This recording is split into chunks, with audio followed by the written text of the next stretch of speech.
what a disappointment. I don't know if this is gonna work.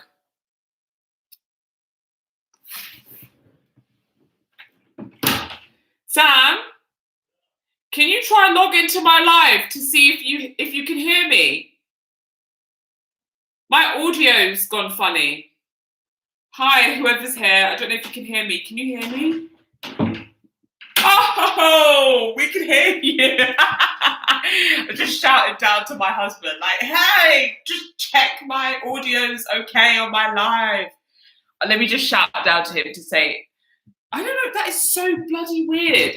It's all right, the audio's working again. Super professional for YouTube. This is the joys of being on live, is that bloody Nora. This is the joys of being on live. Like, this is what you have to deal with. What a nuisance. Anyway, I guess we're back, and thank you guys for LOL. Let's say it's more authentic. Yeah, let's just say it's authentic, not unprofessional. You know what? What can you do? Yeah, what can you do? Just had a welcome moment. I just refreshed, it took me back to the reply, but I thought it was live. So I was your audios, and then realised it was a replay. You handled that well. Way to keep it rolling. Thanks, guys. Oh God, this is funny. Hey, this is what happens, right? You can't technology. I'm actually a bit annoyed about that because my screen was perfectly fine. I don't know why it dropped off, but thank you for rejoining me because I was really enjoying that conversation I was having with you guys, and it just decided to boot us out. I totally forgot what I was. There's lots more that I want to discuss as well, but I forgot what I was saying. Okay, until I can remember what I was saying, and there were comments that I didn't even address. Oh my God. Okay, I'm going to move on to the next thing that I wanted to talk about. And if anyone has a reminder to tell me what I was talking about before, then please let me know. Thanks, guys, for rejoining. Like, you guys are mortgages. Yes, are we asked? Yes, mortgages. Just check what you're doing. Speak to a professional, and you may be surprised that you can afford to buy soon or not. And if you can't, then just you can figure out the gap. But yeah, 95% mortgages, success story over here. Don't necessarily be put off. And yeah, Jay, please do re-ask your question to get the ball rolling. You guys are amazing. Honestly, you guys are amazing. Thank you for being understanding. The other thing that I wanted to talk about, just to get your guys' opinion on this, was I'm thinking of doing like a side hustle challenge. And this side hustle challenge basically would be things that I do as a side hustle and saving up that money towards a trip. So let me just give a bit of context. So I am dreaming. Remote working, housebound. Definitely we'll get to that, Jay. Great question. I have dreamed of going to Bali for a long time. Who hasn't dreamed of going to Bali? You may have already been. But I thought it'd be quite interesting to like push myself in terms of planning this trip. So I currently do a few things to make a bit of extra money here and there. So the things that I do is I do surveys on Prolific, which of course is not a huge money maker per se. I probably make £10 every 3-ish days. Every 3 to 4 days, actually, I probably make £10. And that's through Prolific, just taking surveys. And so it's not a huge money maker, but it's something. The other thing that I've recently started doing is matched betting. Now, I'm very hesitant to do like a video of this on my channel because you have to be careful. No, I say you have to be careful. You don't actually. It's quite easy, but people a lot of times when you hear match betting, you think of betting, and it's not. It's actually not betting. In fact, you're taking money from the bookies. But and I've done it now for a week, and I've made £100. So it's not bad going, compared to my prolific surveys. To make £100 is not bad. And so that's the other thing that I'm doing. And I can see that there's lots of potential to make money with match betting. It takes time. I'm currently using Profit Accumulator, and, I'm just understanding, trying to make sure I do my back bets and my lay bets properly and all of that. But I can see it can really be a bit of a moneymaker. So I'm doing that. And then the other thing that I've just signed up for is user testing. So I had to take like a test in order to get onto the user testing thing. So they show you a screen, they give you instructions, and you have to speak out loud what you're doing. So they're trying to test certain things. So on my test that I took in order to qualify, they were showing me like a airspace museum, and the instructions were find the floor plan, find the this, find the that. And so I would speak out what I am doing on the website and what was and wasn't working, and if it was hard to find, etc., etc. Anyway, I got the email today to say that I had passed or whatever had been accepted. So now I'm going to start user testing. So with those three things, and also I have my, I felt now. Oh, I also have my spreadsheet, budget spreadsheet. So of course it's not like a huge moneymaker, but every once in a while someone's buying my spreadsheet, and it's still quite amazing for me because it's a spreadsheet that I use and that I love. And so it's quite nice that other people can use it and find it useful. But also, like I sell it on Etsy for £2.40. It's cheap, and I don't get that £2.40 because Etsy take their commission. But it's still like something that I've created once and then can keep selling, which is just a great form of passive income. And I like that I've been able to do that. So that money as well. So those four things, the goal is to put that money aside and save up for Bali. So in Monzo, I now have a Monzo pot, and I need to top it up actually, because I've made more than what I've put in there right now. So you may have seen my Monzo video that I did, and I showed you like the pots and how I use that. So as you can see, I've got let me clean my awful screen. Sorry about that. Maybe you can see, oh no, let's wait for it to focus. Oh my God, that's awful lighting. Can you see that? Oh my God, you can't see that. Basically, it says Bali, and it says the amount that I have in there, which is like only £27 right now. But it needs to be more because I've made more than £27. I just need to do some transferring. And it's 1% of my goal, because my goal is £3,000. So I'm challenging myself to see if I can make £3,000 from all of these side hustles to fund my trip to Bali. Now, this is a bit of fun. And so I thought, I just thought I would share that with you guys. I think I'm going to do a video on this just as like a challenge so people can kind of see what I'm doing. Let me know your thoughts. What do you think about this challenge? What do you think about this idea? I just am thinking, like, if and when I reach this goal, could you imagine me sitting in Bali and me thinking, wow, I got here because of my match betting and my user testing and my prolific surveys. Like, how amazing would that be? So yeah, that's what I'm doing. Let me know what you guys think. Write for comments. Okay, so Jay, you said, what are your thoughts on remote working and house buying flexibility? So a London salary, for example, with a house in Manchester, for example. Jay, I think it's the way forward in life. Honestly, they call it geo arbitrage. Arbitrage, like it's the fancy term for it. But basically it just means like making a wage somewhere but making a wage in an expensive city like London, but living somewhere else outside of London. And I'm someone who does that. So I don't live in London. I live like an hour outside of London.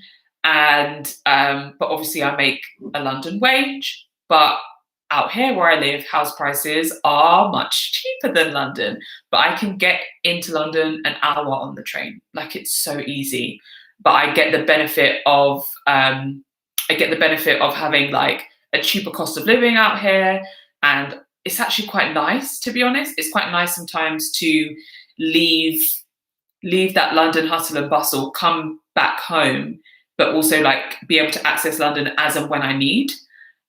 So the answer to that question, Jay, is I feel like it's the smartest thing that you could do. Like that's what I do. And it just affords me a better quality of life because I've got my London wage that I'm making, but I live in somewhere that doesn't have the London prices. And, you know, with the way that work, you know, this remote working situation is, I'm not sure if it's the same for every company, but my company, once you're a remote worker, travel is paid by the company. So now anytime that we have to go and meet a client, meet each other as colleagues, whatever it is, we can, not quite the true meaning of arbitrage, but yeah, I'll get to that, Steve. They pay for my travel now. So that is where it's really amazing that it's like, okay, I'm a remote worker, but because I'm a remote worker, if I do have to do any travel for work, whereas before I was paying travel out of my pocket to get to work and home, it is now paid by the company. So it's just like a plus plus. And remote working has its positives and its downsides, doesn't it? And I feel like that in itself, I feel like I actually want to do a video on that, which is, it's not finance related, but it's something that I think is important to talk about because there is that whole mental health aspect of working from home. And before COVID, lots of people never experienced working from home. I did. I worked from home 3 days a week before COVID, but obviously now I work 5 days a week. But, you know, it's different because just going in for those 2 days a week, it meant I had interaction with humans, not just a screen. And yeah, there's a difference now, isn't there? Right, comments. So that's my long-winded answer to your question, Jay. Nick, you said, yes, Dee, match betting is great, isn't it? Honestly, I'm so glad I started. I can't believe I've made £100 in a week. I've obviously got my husband on board as well, so he's doing it. He's going to surpass me soon because he's actually quicker than I am at doing it. I'm a bit like back odds, lay odds, back odds, lay odds. Like I review it 5 times before I like submit something. So he's probably going to blow past me, but it's just great. Like in the evening, we could be sitting on the couch and be like, all right, let's just do match betting for an hour and just sit there together and do it. It's great. Why not? You make a bit of extra cash. Right, the subtle investor, you said Bali is amazing. Oh, don't make me jet. Guys, I was meant to be in New Orleans today. As of today, like I would have been there right now. But of course, COVID happened, so it was cancelled. I was going for my friend's bachelorette party, and they're all in America, so they're still going, but I'm not because I'm here. So I was upset about that today, so I bought myself I Deliverooed myself a really nice lunch to make up for that.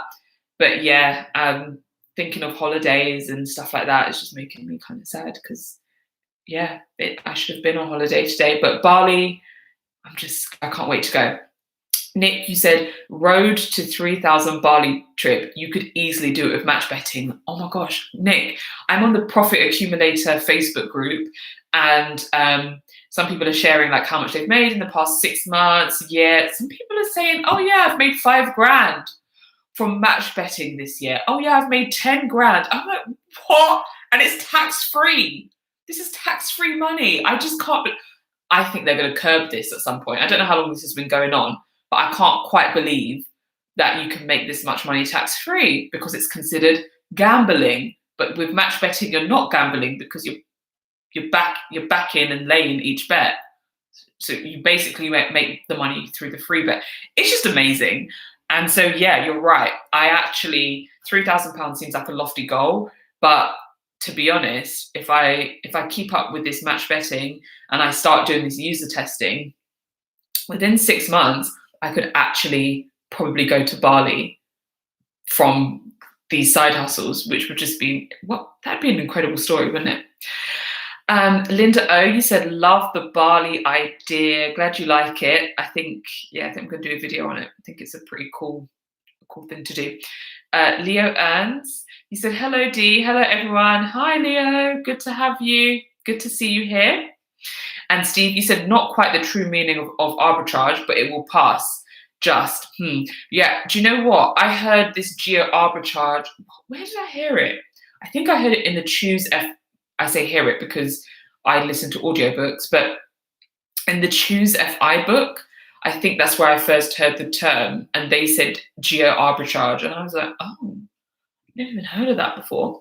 So I think they used that term, and so I'm using it now. But yeah, may not be the best term for it, but basically it just means making money in an expensive city, living elsewhere. It works. The subtle investor, I just worry about long-term impact of home working on wages. UK already has one of the worst wage growth. Oh my God, tell me about it. We're terrible here in the UK, aren't we? In terms of wage growth, we need to get better with wages in the UK. Like it doesn't really make sense. I feel like we are definitely behind. And yeah, I do. When you say you worry about home working on wages, I worry about home working in terms of jobs. Like I feel like this remote working could lead to, I don't know, like less people being needed. Maybe that's not a way. I don't know. I'm not sure about the impacts that's going to have. And and I'm also not too sure like the impact on mental health.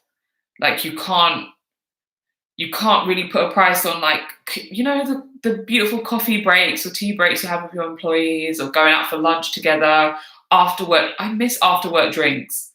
I do like an after work drink just to unwind after the day and have a chat and kind of have that, you know, camaraderie with your colleagues outside of the office. All of that being disappearing is my concern. But I think we just have to find a new normal. And so when I say new normal, I just think we can find ways to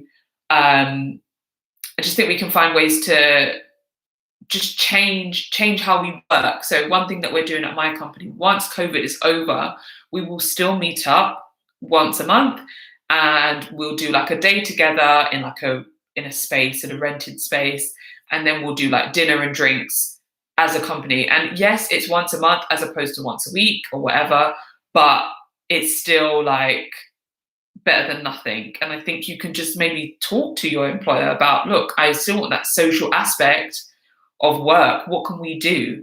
What can we do to give us that feeling? So that's what I would say. And I'm just seeing the subtle investor and office gossips, right?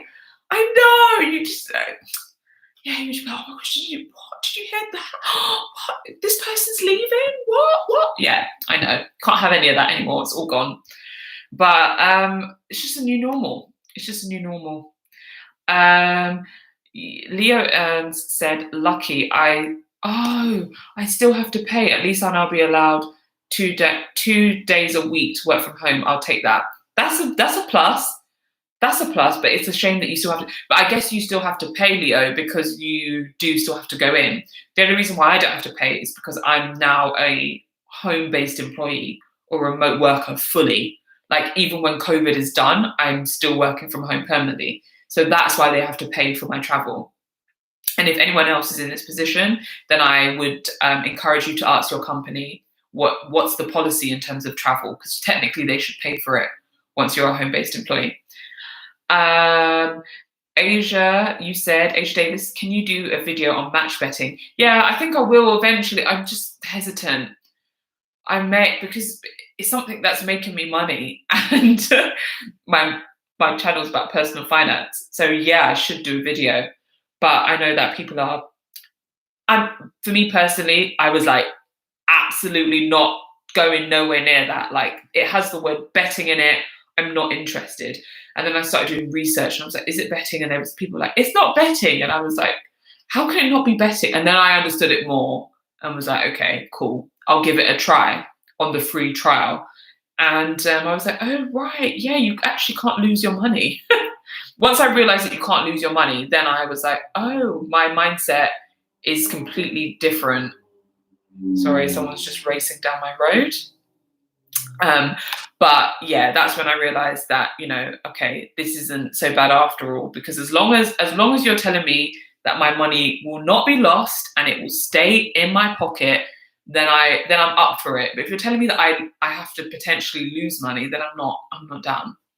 So yeah, I will, Asia, I will get to that for sure.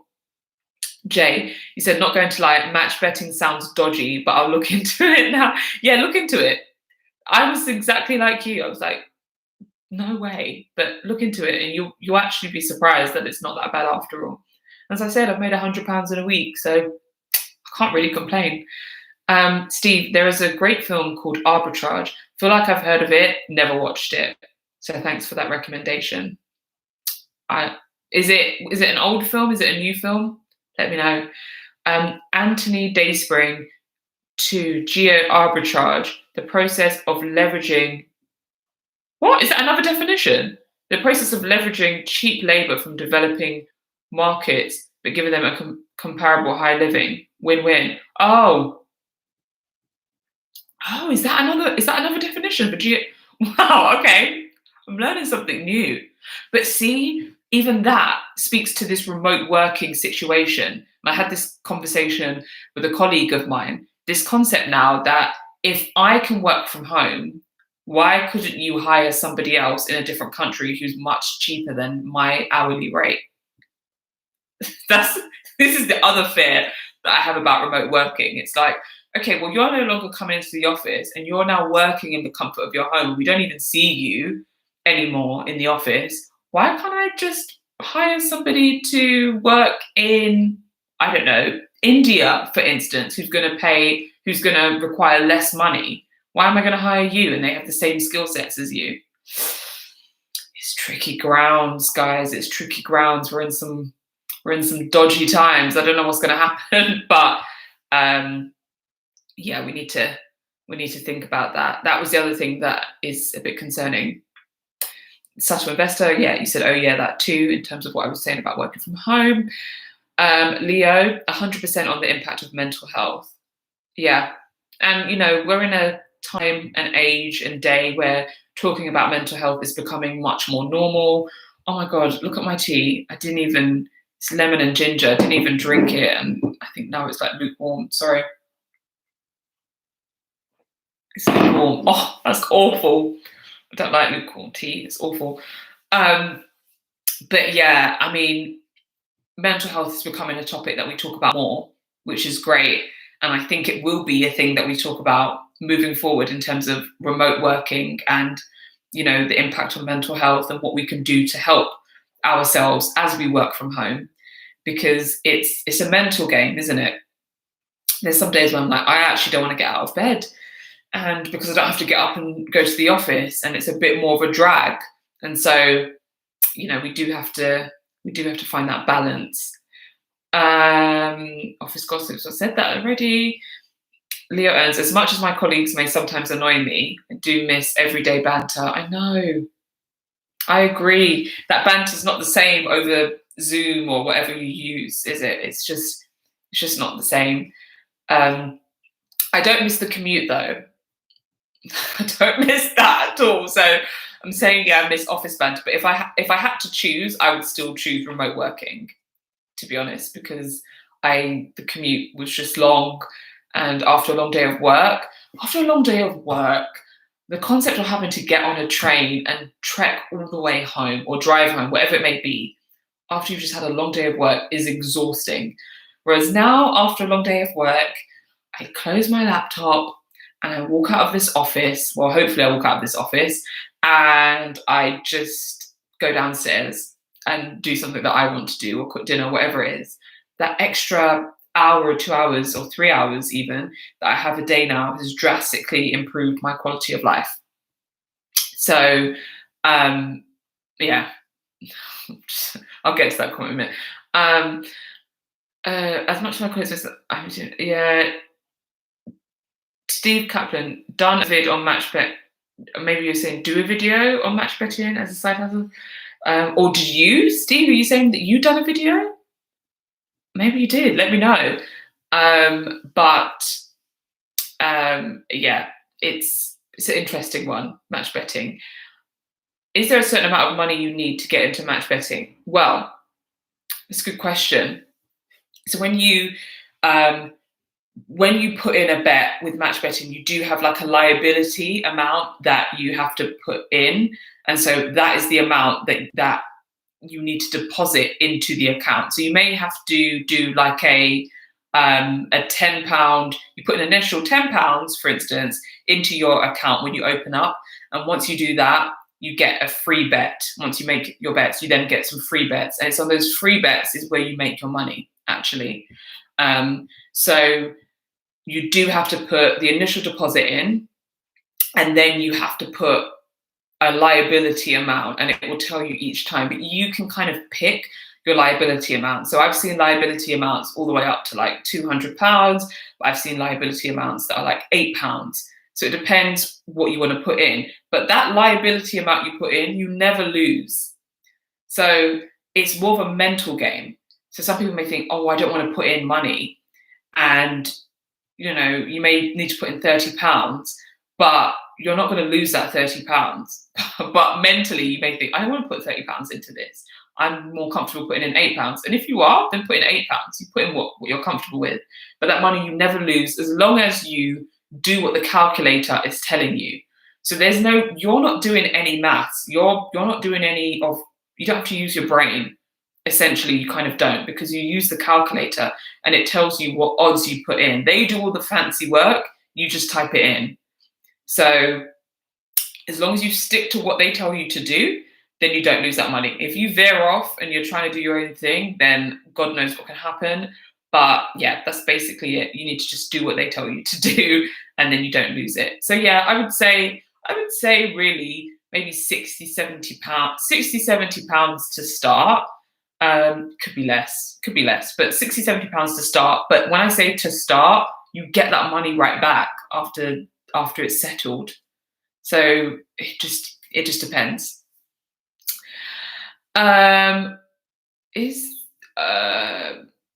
Steve, you said, and if we have remote working, do we need HS2? You mean the train? Steve, listen, guys. Steve, it sounds like I know him. I know him through my YouTube channel. He writes. He's such a great supporter of my channel, and he's watching my videos, and he asks some wonderful questions. And Steve I feel like he keeps me on my toes with his comments. What do you mean by do we need HS2? Like, what? Oh, you're saying people won't need to go. I'm getting it now. They won't need to go into work because there'll be remote workers. We still need the train. We still need the fast train. But yeah, it'd be less. It's a good point. And a lot of money is going into that, isn't it? Oh my gosh, it's just all these ripple effects sometimes that you don't think of. JB, you said Seracity. I'm assuming you're Caribbean or something. It's not Seracity. It's just like, it's like a lemon and ginger tea bag from Tesco's. But I'm not going to drink it because it's cold. It's horrible. Mum, you said match betting could be addictive by the sounds of it. No, I disagree. I guess maybe you say addictive because you make money, maybe, but I don't feel addicted at all, like at all. It's just depending on what your goals are. So, I mean, I'm not going to do any match, even though it's Cheltenham. It's Cheltenham time, so really it's a good time to do match betting, but because there's a lot of races and stuff going on. But I actually can't be bothered tonight, so I'm not going to do any match betting. It's just about my goal, because I want to get to if I want to get to Bali, I need to make money. So yeah, I mean, that's it. That's the only addictive part, I guess, is the concept of how much you want to make. Addictive like a gateway drug? No, I wouldn't say so. It just I guess it just depends on how much money you want to make. That's it. Like with anything, I guess. With anything, if you're making money from it, you may be like, oh, and I guess you have the option to do it when you want. From No, I from match betting to poker, Mum. No, I mean, okay. What I will say is, if you do have a gambling addiction, then don't do match betting. 100% no. I hate personally gambling is not for me at all. At all. Like I just don't like gambling. So again, that's why I was so against it for so long and didn't get involved because I just don't agree with. Yeah, the subtle investor. I'm glad you're laughing at my mum's comments because she's going from one level to the next. If you're a gambler and you've had a problem in the past with gambling, then match betting is not for you because you're going to be tempted. You're going to be on the website and you're going to see free spins and free this and free that, and if you're not careful, you're going to go down a bit of a rabbit hole. So if you have that in you, don't do it. If you're like me and you don't like gambling but you want to make extra money, then you're not going to go from match betting to poker. That's not going to happen. So yeah. Subtle investor, especially if it's raining down crazy, which is most of the time. I'm assuming you mean the commute. Yeah, commuting in the rain is awful. Anthony Dayspring said, home working definitely has its perks, but don't you miss that alone time in the car home? Well, I didn't drive to work. I took the train to work, and I guess that is alone time. But I still have alone time now because I don't have kids and my husband still has to drive to work. So I close my laptop and from work and I still have alone time in the house. So I guess I still have it. Maybe if you had kids and like a busy house, then yes, I can see how the commute is a nice alone time type thing that you have. But if not, then if you're like me, then I still get my alone time. Depends on how you look at it. Steve Kaplan, Money Unshackled done a vid. Sorry, Typer. Oh, okay, they done a vid on match betting. I haven't watched their video on match betting, so I will go and check it out. Is match betting like DraftKings? Christina, I can't answer that for you because I don't know what DraftKings is. Sorry if that's embarrassing. I don't know what that is. Maybe someone else could answer. No idea. Oh, Steve, you kind of answered it. It's backing both outcomes, basically on a two-way outcome. Yes, that's exactly what it is. Thank you for explaining it. You back both outcomes. So you back that you win and you lose. So that's the beauty of match betting. You bet on both sides. It's not one. That's why it doesn't become a betting situation. It's because you bet that you win and you lose, and therefore you balance it out basically. But how they do the odds and stuff is the clever part that I can't figure out in my head. But if you use a website like, I think it's, I don't remember, OzMonkey, but I use Profit Accumulator. They do all that fancy math for you on the calculator. You just type it in. So I don't have to think about it. And I think someone answered your question that it's not like DraftKings, Christina, apparently. Are addicts aware they are addicted? I don't know. It's a good point. I don't know. That's such a good... Mums know best. They do, don't they? They do know best. Mum, I'm not going to be going from match betting to poker, right? I can promise you that. I'm literally just... You just heard what I said. I'm trying to get to Bali. It's simple as that. I wouldn't do it. The moment I lost if I lost money from it, I would not be doing it. 100%. I wouldn't be doing it. And Steve, you said avoid CFDs. They're pure gambling. Yeah, oh my God, CFDs. Another video that I said I'd make and I haven't made yet. Yeah, CFDs was where I first lost money with eToro because I didn't know what I was doing and because I didn't know the danger in CFDs. So I will warn anyone away from them because it's just, I just didn't know. I was naive. And I thought, oh, this is a form of investing, but really it was trading and I didn't know, I had no idea what I was doing. But, that was a couple of years ago and I've learned since. So, CFDs, stay away. So it's a guaranteed, Nick, you said it's a guaranteed outcome. You're basically betting on heads and tails at the same time. Match betting is is the real deal. I made £17,000 in 18 months. Oh my God. What? No way. £17,000. And that's all tax-free money that you're getting. Well done, Nick. Yeah, well, he should be doing this video on match betting, not myself, because he's made £17,000 from it. This is it. When I'm in that Facebook group, honestly, some people saying how much money they made. I'm like, this is crazy. And it's just like, yeah, it's insane. And yeah, it's all in Vanguard. See, look, Nick, you made your match betting money and then you've invested it. That's what I call hashtag goals. Like that's actually, oh my goodness. That's what so £3,000, as you said, Nick, is actually within reach. I could very much reach that to get to Bali, and I'm just gonna be sitting on the beach in Bali and I'm gonna be like, thank you, side hustles. Oh my goodness. See, it just feels like more tangible now. Thanks for sharing that. Mummy said I wasn't talking about you becoming addicted. It's just a thought generally. And no, it's a very good thought. You're right. It could lead people astray. So be careful. Yeah, don't if you do have that addictive personality, be careful. Don't necessarily get into it. Right. Vanguard FTSE Global All Cap Index. Any thoughts? First thought, Vanguard, always a win. If you're familiar with my channel, then you know that I've always supported Vanguard. Second, a global all cap index, another win.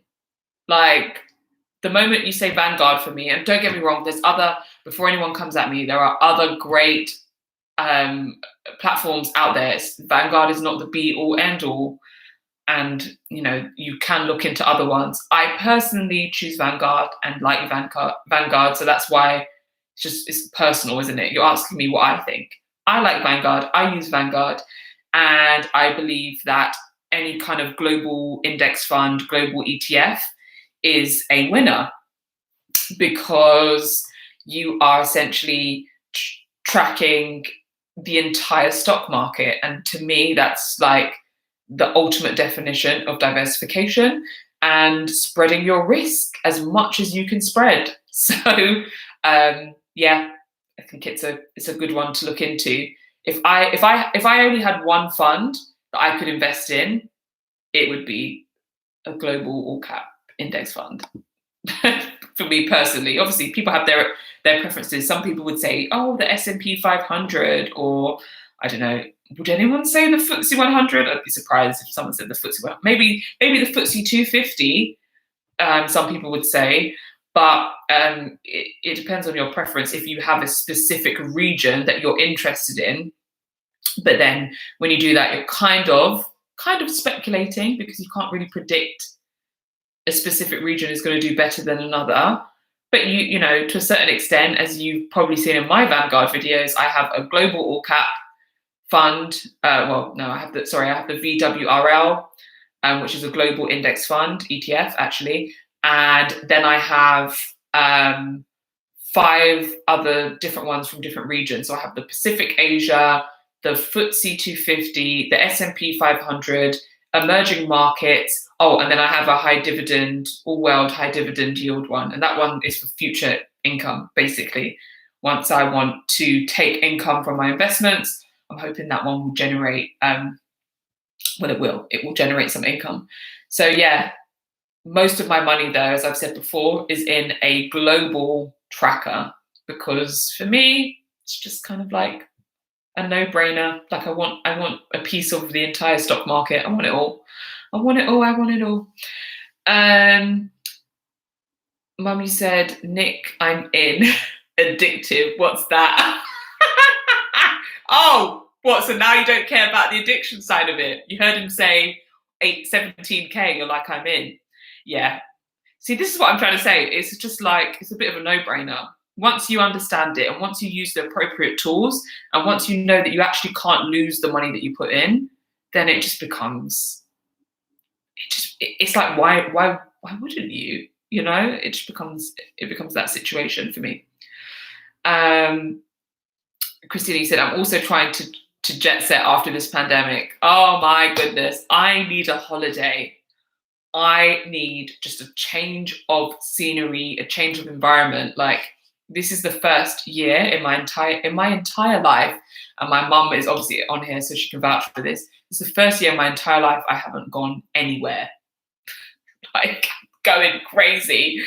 And yeah, I've had multiple flights cancelled because 2020 was meant to be the year of like my husband and I going traveling. Well, not going traveling, but we had a few holidays booked and stuff, and everything got cancelled. And the most annoying thing ever was seeing other people who managed to get on a plane during that time, and every flight we had was cancelled. It was just a bit of a weird time, but hey ho, at least we're safe and healthy.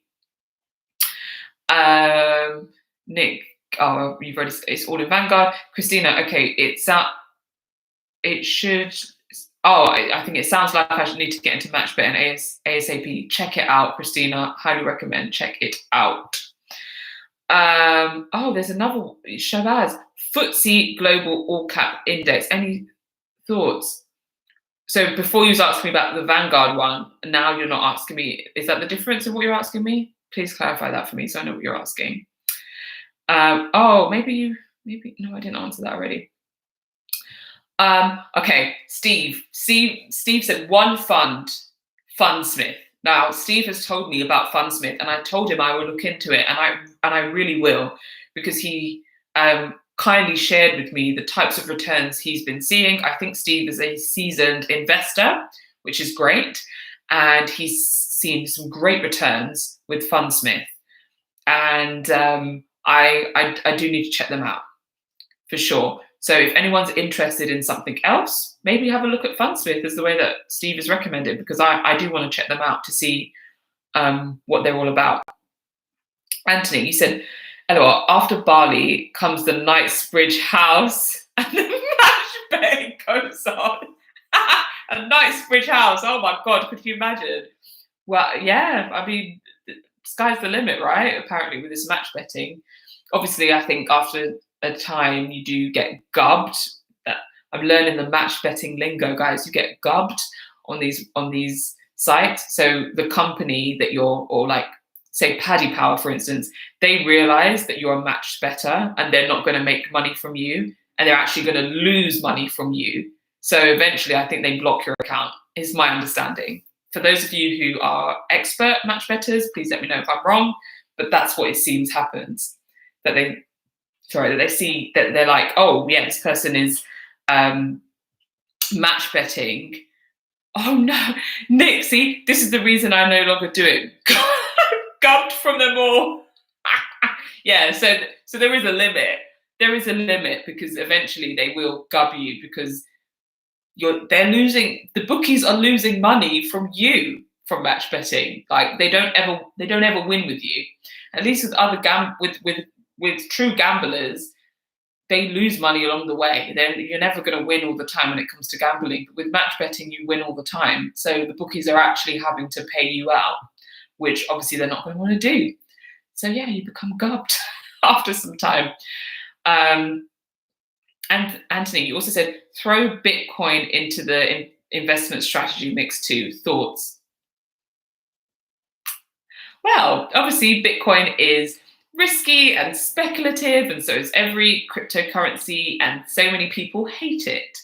I personally have cryptocurrency, and I'm glad that I do. But I also got into the cryptocurrency train back in 2017. So I think I feel like I got in at a good time.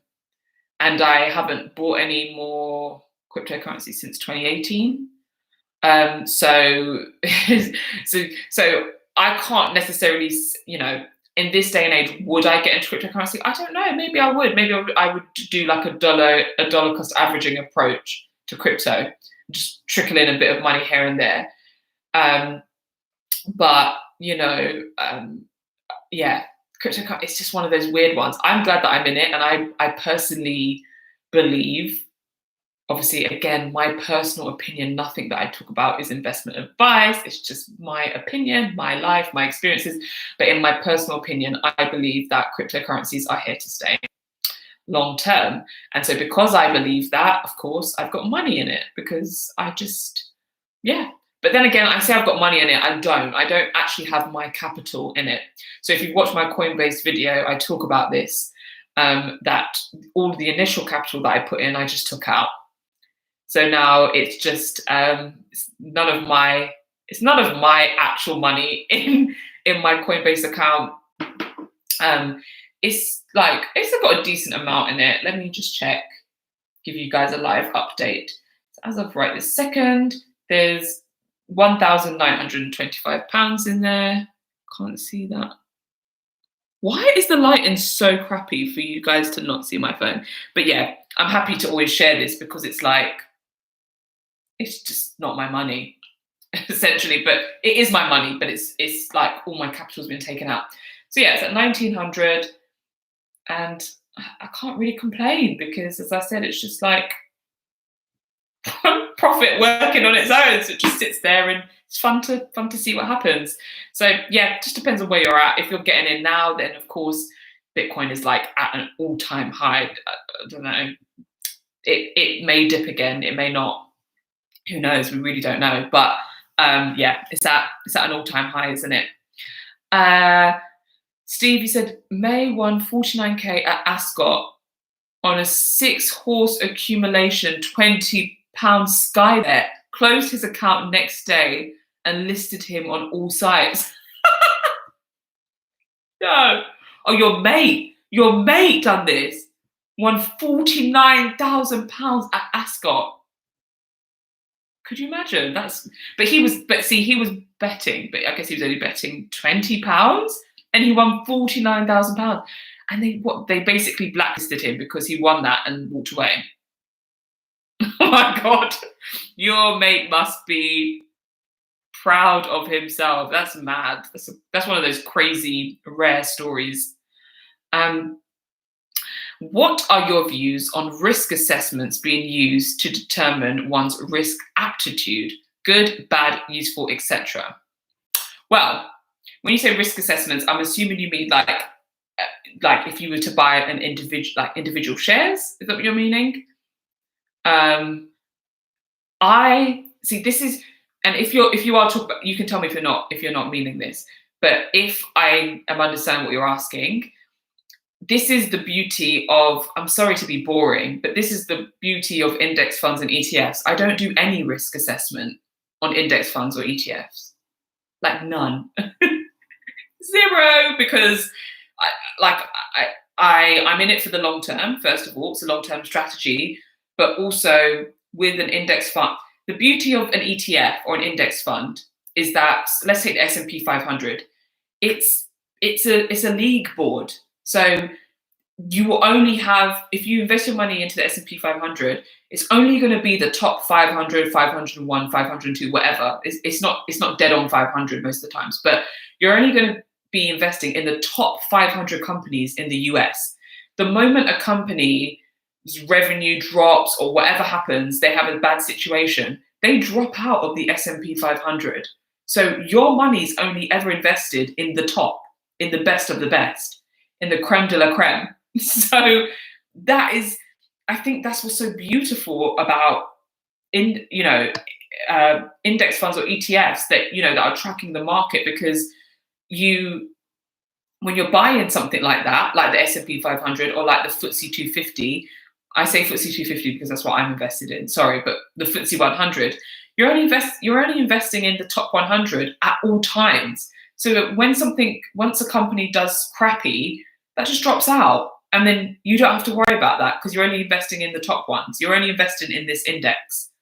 So that's the beauty of index funds. And we know Tesla. We know Tesla got into the S&P 500, so they were performing so well that they came into the S&P 500, and now they form part of those 500 companies because they were doing well as a company. So if you own the S&P 500, you own a part of Tesla and Microsoft and Alphabet and Google and whatever else.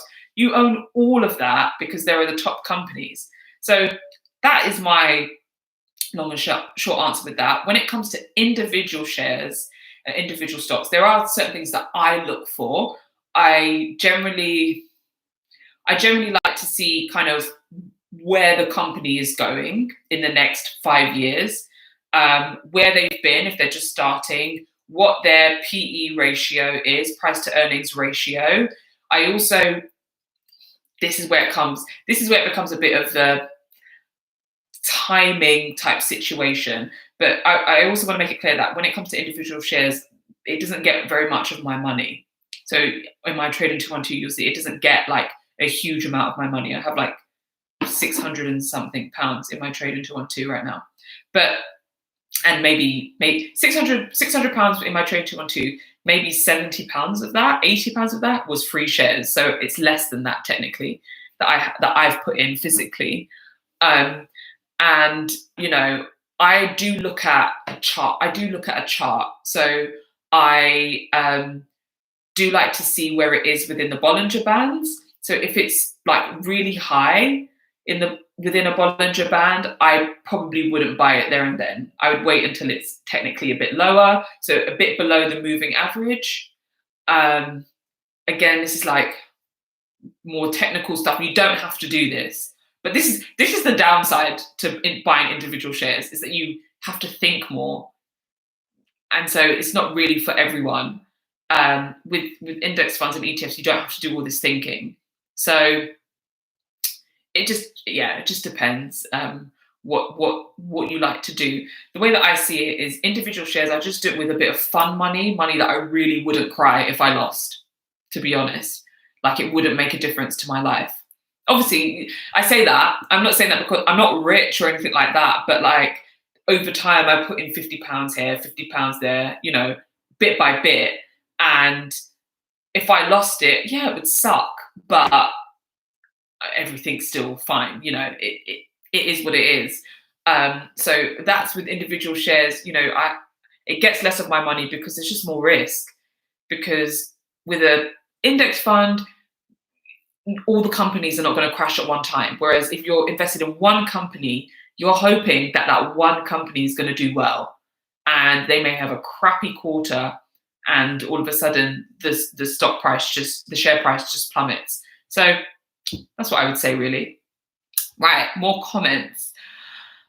Steve, you said risk assessment too general. Rubbish, I think. I did one and should be in a padded in a padded cell. Oh my God. Nick, you said, damn D goals. I think you're talking about my Coinbase account. Yeah, thanks. I appreciate that. That's something that I'm most proud of. I'm actually really proud that I got in early on that one. And I'm actually also really proud that I took my money out, because I took out the money and I put it into Vanguard. So at least it's still invested, but just in a different way. Linda, I believe people should be more open to crypto. It may be the future of money. There was a time we used to barter. Cash is dying. Well, honey, I personally agree with you. I feel like the fact that banks are getting in on the blockchain technology, and there's the argument of whether it's crypto or the blockchain technology that is really going to revolutionize currency. Regardless, I think there's something to say in the fact that things are changing and we are becoming a more technologically based, focused society. And that's the reality. And cash is dying. You're so right, Linda. As depressing as it is in a way, there's something beautiful about, cash and being able to physically touch it. It's dying. And we are all contributing every time we just tap our cards. We're contributing our way. We're like, tap, tap, tap, tap, tap, tap. We're showing that we can be without cash. And so, I agree with you. Cash is on its way out, or they call it the fiat currency is on its way out. So, yeah. Steve, you said yes, paid his house deposit. So that guy who won at Ascot, £49,000 on a £20 bet. Wow. I mean, Not everyone gets that lucky, that's for sure. That was incredible. Anthony said, love your transparency. Thank you. I appreciate that. Yeah, it's all about transparency. Why not? Be yourself, right? We all need, there's too many copiers in this world. We all just need to be our own self and be in our own space. And the fact that you guys are staying on with me, I'm talking and I haven't even got to the rest of my points. Oh my God. So thanks for sticking with me for a bit longer. And Indoa, you said yes, that's what I meant. Okay, cool. I'm glad I answered your question. Mum, anyone who's got large amounts of crypto needs to get a private wallet, in my opinion. Mum, do you have a private wallet? So I got my mum into crypto. Now she's outpaced me, by the way. She's got much more money in crypto than I do now. But good for you, Mum. I don't know what you mean by your private wallet. I have a Coinbase wallet, but I don't know. I actually don't know how to use it yet. So I need to take time to do that. Steve, you said passive versus active ETF versus a manager, most fund managers.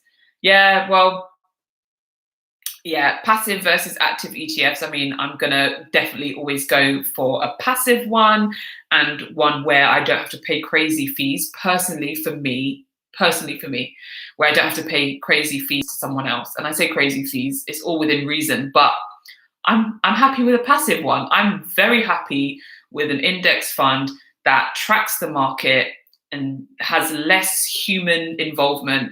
And let's face it, those are the ones that tend to do better, generally speaking. On a large, grand scale, those are the ones that tend to do better. Oh yeah. Oh, and you just said the same thing, Steve. The fund manager do not beat ETF or benchmarks. 100%, they don't. Like, why pay someone to control your portfolio or handle your investments to speculate where money should go when you can just track a market and not pay them? Just keep it simple, guys. Like, let's just keep it simple. Yeah, let's just be like Warren Buffett. I say Warren Buffett, but to be fair, with Warren Buffett, I think he made his fortune with like Coca-Cola and Microsoft. Tell me if I'm wrong, but he invested heavily into those companies. I know he invested heavily into those companies, and obviously those are individual shares. So, but he does advocate for ETF investing, index fund investing, and lots of the wealthy people, that's kind of what they do, and I don't blame them. Linda, you said definitely will up my money in index funds. 100%, and just take a long-term approach. You know, it's simple, it's boring, it's not sexy, but it will take you places. So sometimes it's not about being intelligent, like an intelligent investor and like, oh, you know how to read markets. It's like, or I can just put my money where it's safer, less risk, and I'm just tracking a stock market. Like there's just beauty. There's beauty in simplicity. I'm reading The Simple Path to Wealth and loving that book. And he has some amazing quotes in there. And as he said, it's just like the path. What did he say? I feel like I wrote it down. The path to wealth. Did he say the path to wealth is simple but not easy? I think he said something along that. And what he means by that is it's simple. Like, it's actually not rocket science.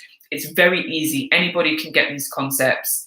It is actually simple, but it's not easy because a lot of people don't want to take their approach.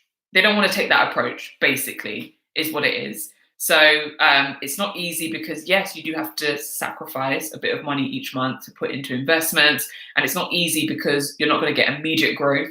You're not going to get that instant gratification at all when it comes to investing. But it's simple. Like, just whack it in some index funds, in some global trackers, and just leave it, you know?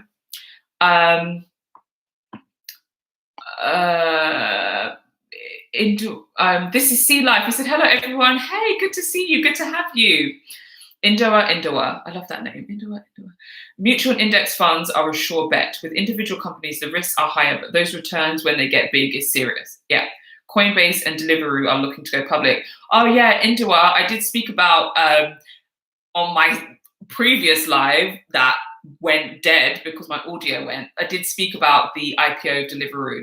That's how I started this conversation, actually. And I talked about IPOs. So if you want to check it out, then it's on my previous video, which should be posted to my channel. But yeah, I explained why I don't get involved in IPOs personally. Steve Kaplan, ETF is the very definition of copying. That's exactly what it is. It's just copying. But why would you not? Like copy the smart people or copy the index, which is just doing all the work.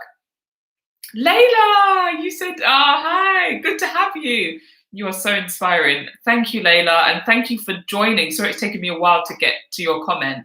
So good to have you, and I hope all is well. Oh, Layla, I've got your book right here. So Layla sells these books. This is called Tendo's Gift. It's a children's book, and this is obviously not scripted, guys. Like, I didn't know she was going to join, but it's funny because her book is right here, and part of the proceeds go to a foundation, the Rafiki Foundation, and it's in oh my gosh, I don't want to say Kenya because I don't think it is Kenya, but part of the proceeds go to that, and it's a lovely children's book. And yeah, she has a real passion for giving and helping people, those in need. And so I'm glad to support. And yeah, I've got the book right here, Layla, right here in my office. And it actually adds a bit of color to my office, just so you know. Like, it's like a pop of purple. I love it. I don't have any kids yet, but when I'm saving this book for when they come. One day, yeah. So just thought I would say that. Oh, my back. Sorry, guys. Just let me plug in my laptop before it dies. I'm enjoying chit-chatting with you guys. I've just got to plug in my laptop. Steve, you said, apart from Fundsmith, always has beaten his index every year. All right, Fundsmith, again, guys, check it out. It's Steve's recommendation. Have a look. Tell me what you think. Mum, I'm getting one, a private wallet so you can't get hacked. If Coinbase or the like were ever hacked, that's your money gone. Right, Mum. I've got my marching orders for this weekend. I need to look into a private wallet. You're right. Hackers are working hard at it. And I didn't know that you could get a private wallet. So I'm going to check into that. Sorry, I just responded to a text to my husband downstairs. So, because I'm just talking away. Nick, great live stream, D. Need to go walk a certain cockapoo. Catch you on the next one. Oh, thank you, Nick. You're probably gone by now, but I really appreciated that you joined me and that you're going to go walk your dog at this time of night. This is why I need a dog, so it forced me to go for a walk.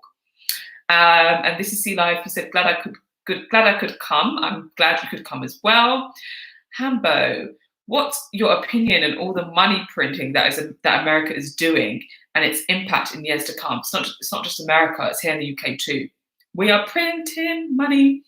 And yeah, we're just like reducing the power, I guess, of money. And this again, not to link it back to cryptocurrency, but this is why there are some people who are gung-ho on crypto, because obviously there's like with Bitcoin and Ethereum, and I'm not sure about the other cryptos, there's like a limit. There's only a set number of coins, and that's what drives up the price, because there's only a set number. Whereas with money, fiat currency, they just keep printing it. We need more money. We're in an economic crisis. Let's just keep printing and printing and printing. It's going to have a long-term impact. That's the reality.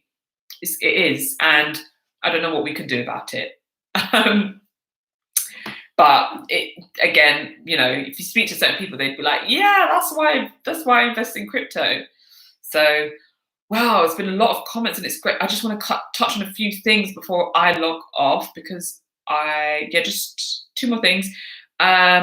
Tomorrow or Friday, a video on my channel will be going live. I had a wonderful, amazing chat with Jennifer Kempson from Mama Furfur, and I basically done an interview with her, and we had a really great chat.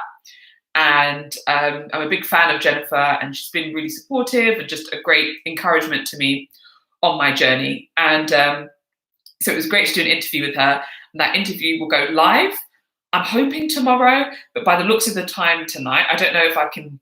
It's not going to require much editing actually at all, because we just were chatting.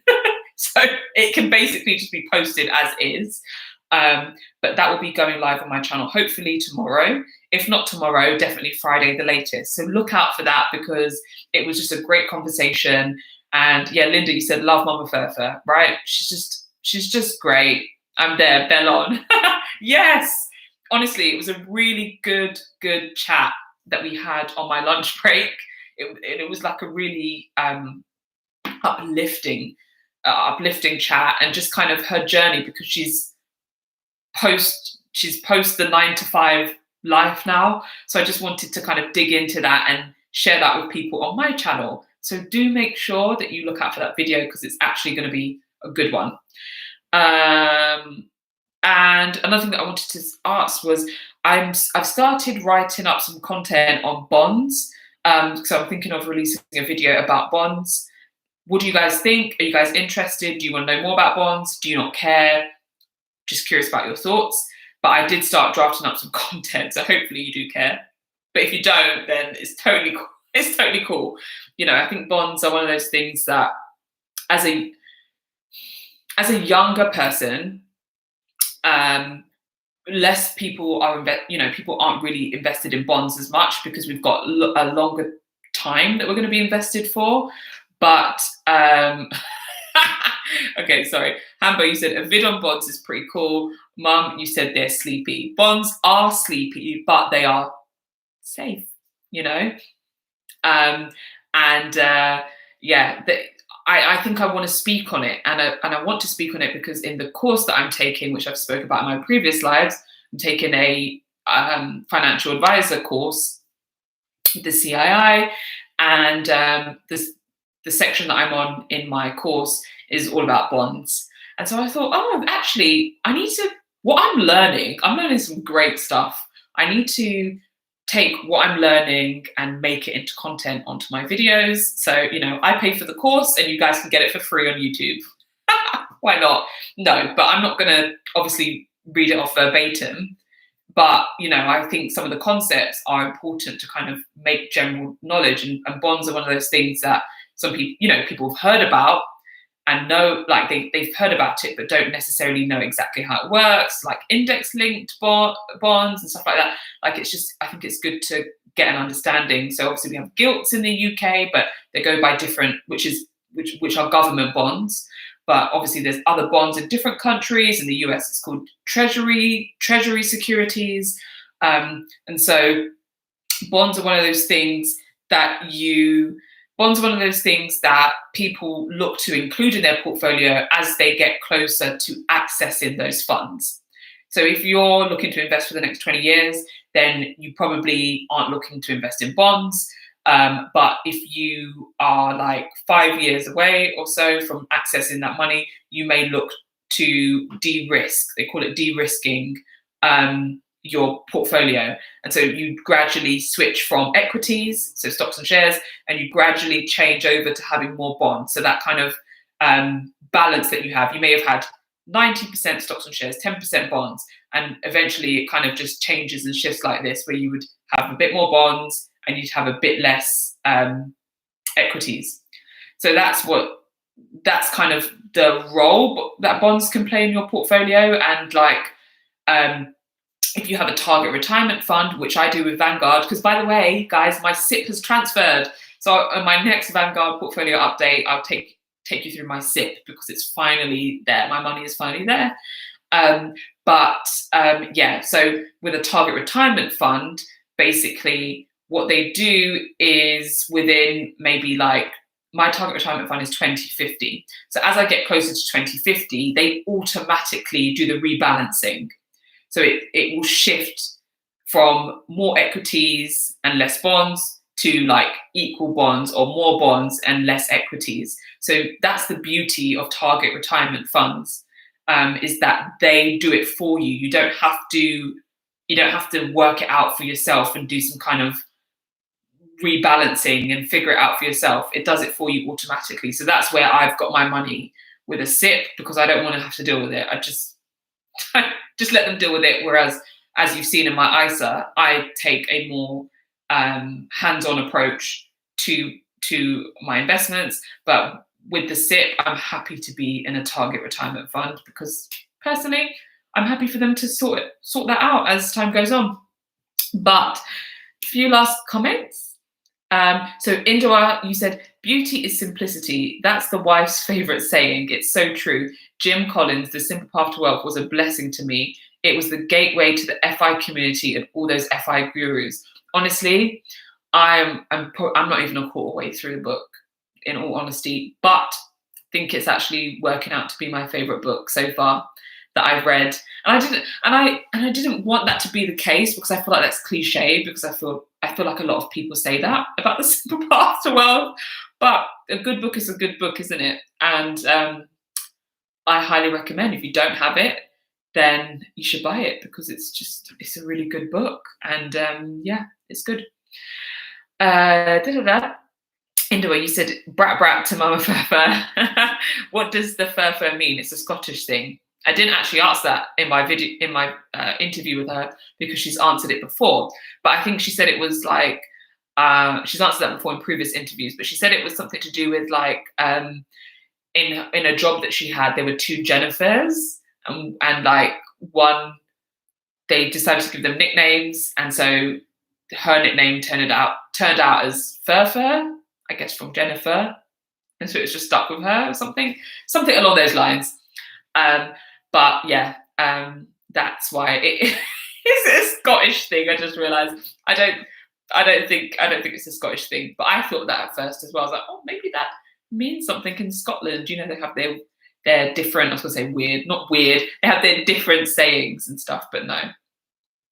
This is Sea Life. So cool. Thanks for sharing. My absolute pleasure. Thanks for joining. And Mummy said, to be fair, we all should play it safe with some bonds. Yeah, we should eventually. I mean, right now I'm not interested in terms of my ISA portfolio. But as I said, in my SIP, the bond allocation will take care of itself. And eventually I will have some bonds in my portfolio. Absolutely. But they're becoming less. Bonds are one of those tricky subjects, because it's becoming less as the interest rates. There's some kind of inverse relationship with the interest rates. I'm not even going to say it right now, because I can't actually remember, but they're becoming less appealing right now, because they're becoming less appealing, basically. So I will get into it with bonds eventually, but I also need to take that into consideration. And I think there are like funds that invest in bonds, which I think I'm more interested in, but I will include that in my video. You said, I like James. I'm not sure what you're talking about, Mum. I like James. Indua, that's very true. Bonds are a lot safer. Imagine having 1 million all in shares. Nerve-wracking. Yeah, exactly. That would be terrifying. And he said, thanks for explaining the Furfur. My absolute pleasure. You guys are the real troopers, because there's 20 of you on here, and you stuck with me through the technical difficulties at the beginning, which was rubbish. And you're here now, and I just so appreciate the support. I love chatting with you guys. Like, seriously, I'm doing this once every 2 weeks, and I hugely look forward to these conversations. Like, I really do. It's so nice. I get to know you more. I love seeing like the names that I'm familiar with now, and it's just great. And, you know, if this channel was to ever blow up, if you guys have been a part of the beginning part of the journey, and like, I'm so appreciative of that, really. And to, you know, I've done my first, I was looking today, I've done my first live stream. It's not quite 4 weeks, it's 28 days ago or so it's nearly 4 weeks ago. Well, it is 4 weeks, but yeah. And I was celebrating hitting 500 subscribers. That's what my first live stream was about 4 weeks ago. 4 weeks ago. And I am now, my YouTube is, let me go on YouTube, and I am now at 913 subscribers. Honestly, like, you guys are amazing. I appreciate the support so much. I really do. And if you're not already subscribed, which I'm assuming you are, if you're not, it's cool. You can subscribe now. And you know, just let me know, just communicate with me. As soon as I finally hit 1,000, I will have that community tab, and I promise you I will use it to communicate with you guys. And I want to know what your thoughts are and what you want me to do and what specific content you want to see. So this channel is all about being transparent with you guys. I believe in transparency in a world full of rubbish and no, I'm joking. There's a lot. No, there's so many good people in this world. Really, there is. But there's also a lot of crap. And so I just like to keep it authentic, share my journey, and as I'm educating myself and really ramping up my financial literacy, I just want people to come along with me on this journey. Basically, is it.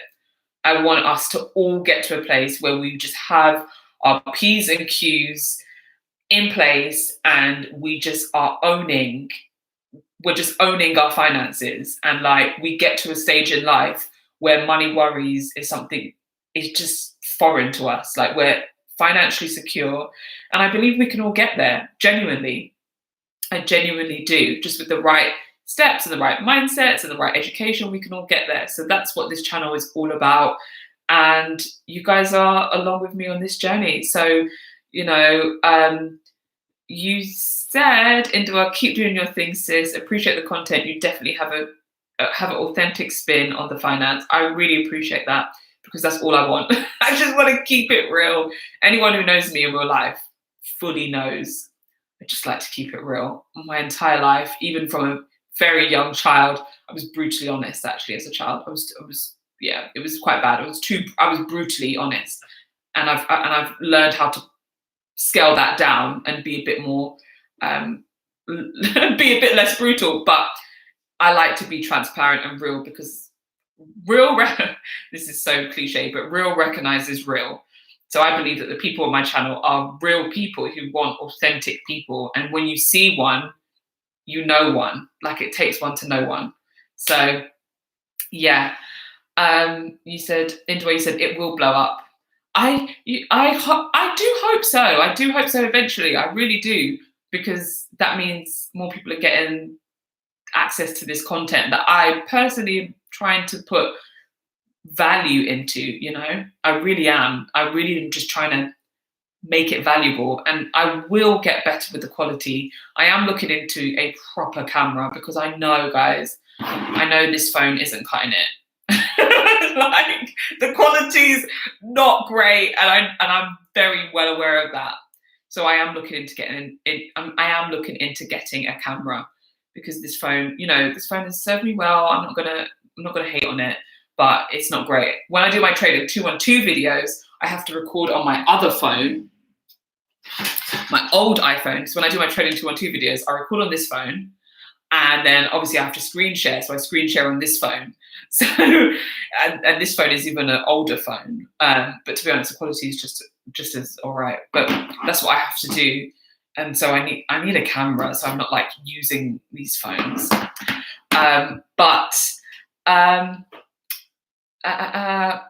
Kutra, you said, great content, Dee. I was an investment banker in the city in late 80s, 90s, and early 2000s.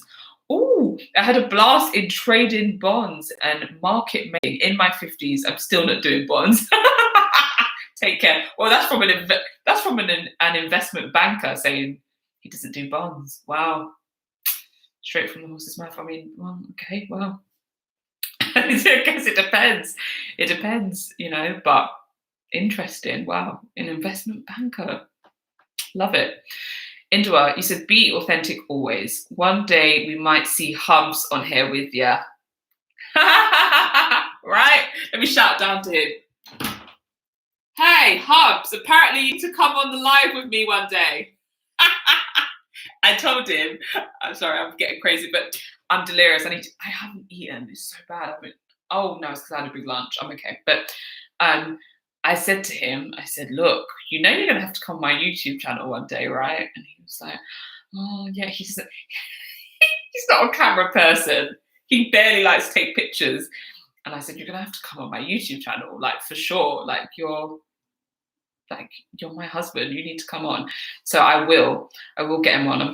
When I get him on, there are a few things that I want to do. I want to do like a marriage and finances type conversation. And when I do that, I obviously don't want to be alone. Like he needs to be in the video and share his perspective. So I will have him on for that. And I also want to do like a fun one. I may start him with a fun one to kind of ease him in. And I have a challenge that I already know I'm going to do. So you will see him on the channel one day, and he'll grace us with his presence. Mummy said financial security is much less fun without friends and family, right?